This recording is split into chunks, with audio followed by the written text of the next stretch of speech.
Les nuisances sonores, comme le terme l'indique, sont des bruits qui vous gênent dans la vie de tous les jours ou de manière ponctuelle.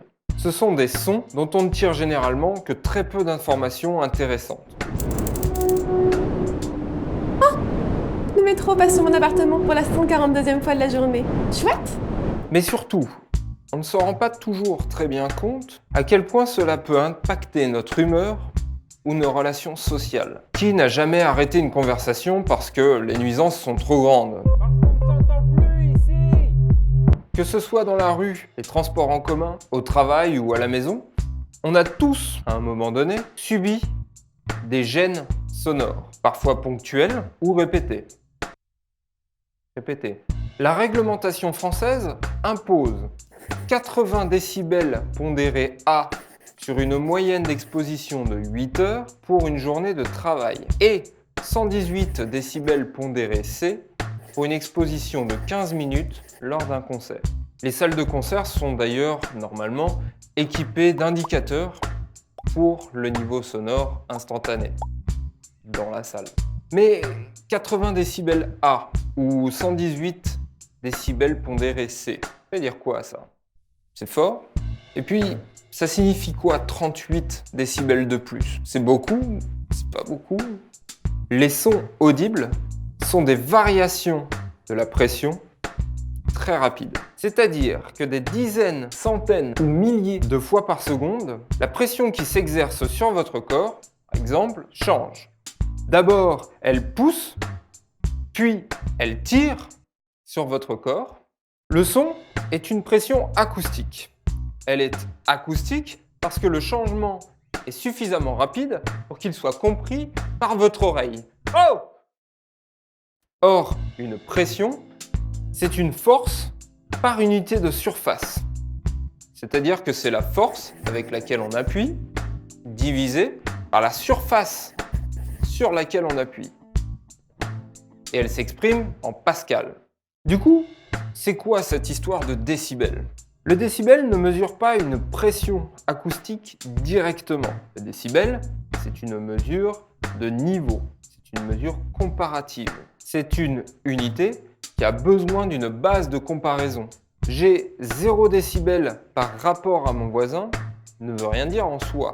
À part que 0 décibel veut dire qu'on a la même chose, peu importe ce que l'on compare. Le décibel est fait pour que le 0 décibel veuille dire pareil que. On peut donc fabriquer n'importe quel décibel à partir de n'importe quelle base.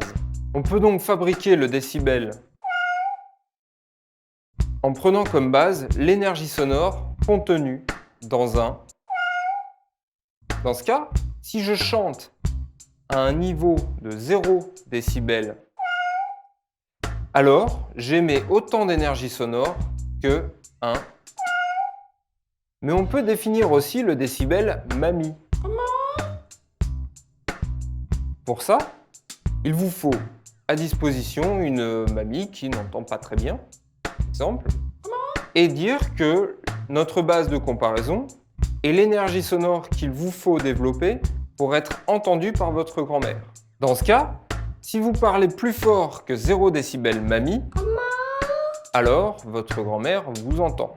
Sauf que si vous parlez en dessous de 0 décibel mamie, moins 10 décibels mamie, par exemple, eh bien, votre grand-mère ne vous entend plus. Désolé.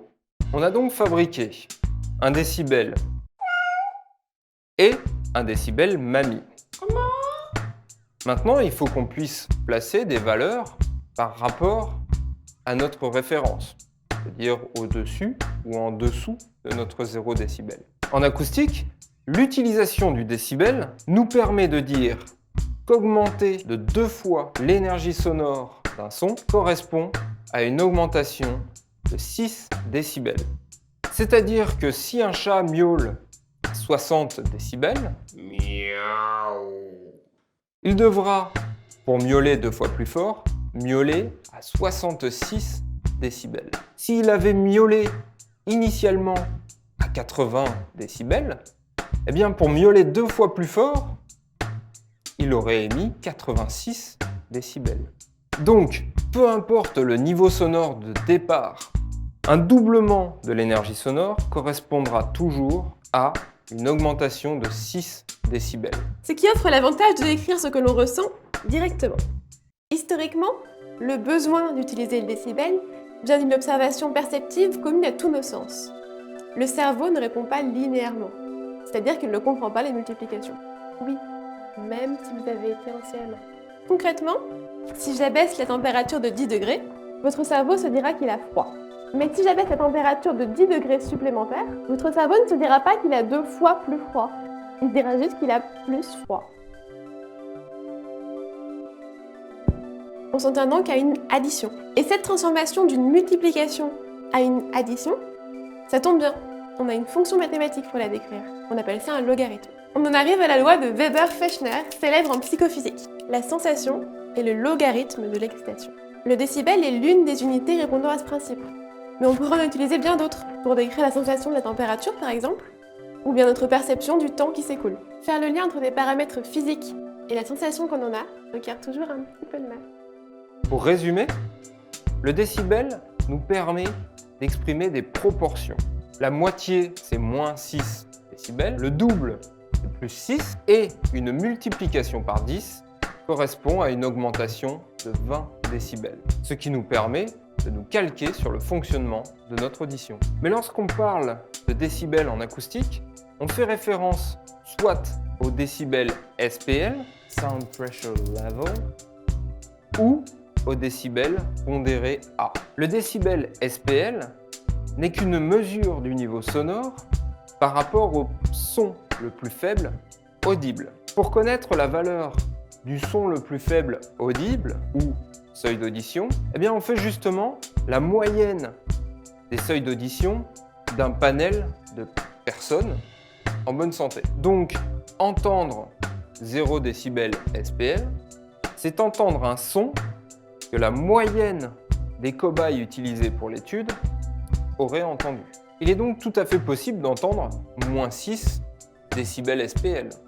Pour ça, il suffit d'entendre un son 2 fois moins fort que le seuil d'audition des cobayes.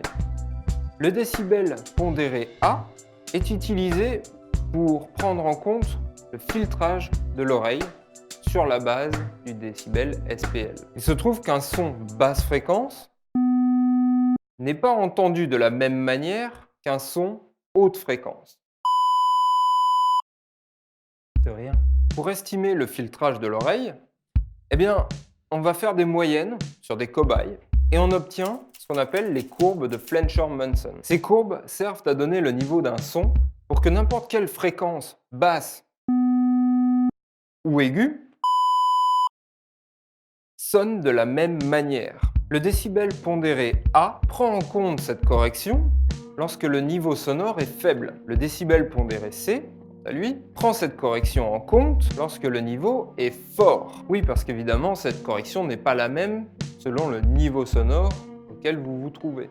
C'est pour ça qu'on utilise le décibel A pour les environnements peu bruyants, tandis qu'on va plutôt utiliser le décibel C pour un concert ou une boîte de nuit, par exemple. Mais revenons au décibel SPL, celui qui ne prend pas en compte le filtrage de l'appareil auditif. Il y a une limite au décibel SPL. Ce n'est pas une limite de perception ici, mais bien une limite physique. En effet, à 194 décibels SPL, on a une pression acoustique qui est de l'ordre de 100 000 pascal, de 1000 hectopascales, et donc la pression atmosphérique.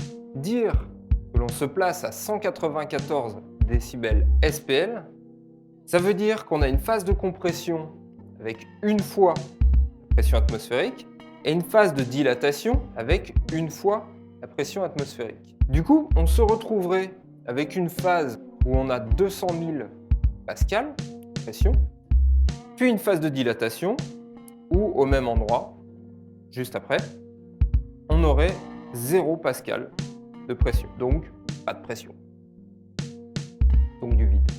Donc finalement, se placer au-dessus des 194 décibels SPL devient un tout petit peu problématique.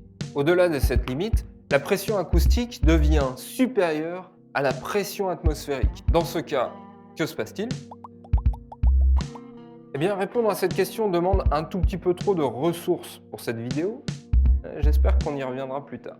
En bref, on voit que le décibel est finalement un outil qui nous permet de nous calquer sur le fonctionnement de notre audition et donc de pouvoir décrire notre ressenti acoustique. Et c'est d'ailleurs tout le problème de la psychoacoustique. Comment décrire ce que notre système, ici notre système auditif, perçoit. De manière générale, c'est même le principe primaire de la science. Pouvoir décrire une observation, puis fabriquer un outil, ici une unité de mesure, qui puisse ensuite être utilisé par quelqu'un d'autre pour récupérer le même genre d'informations. Si la réponse est claire pour le langage en général, un arbre s'appelle un arbre uniquement en français, par exemple. La réponse à donner pour les mathématiques n'est pas limpide. En d'autres termes, est-ce qu'un arbre est un arbre par lui-même, sans qu'on ait besoin de le compter, ou est-ce qu'il est un, peu importe le nom qu'on donne au chiffre 1, uniquement lors d'une observation, lorsqu'on vient compter.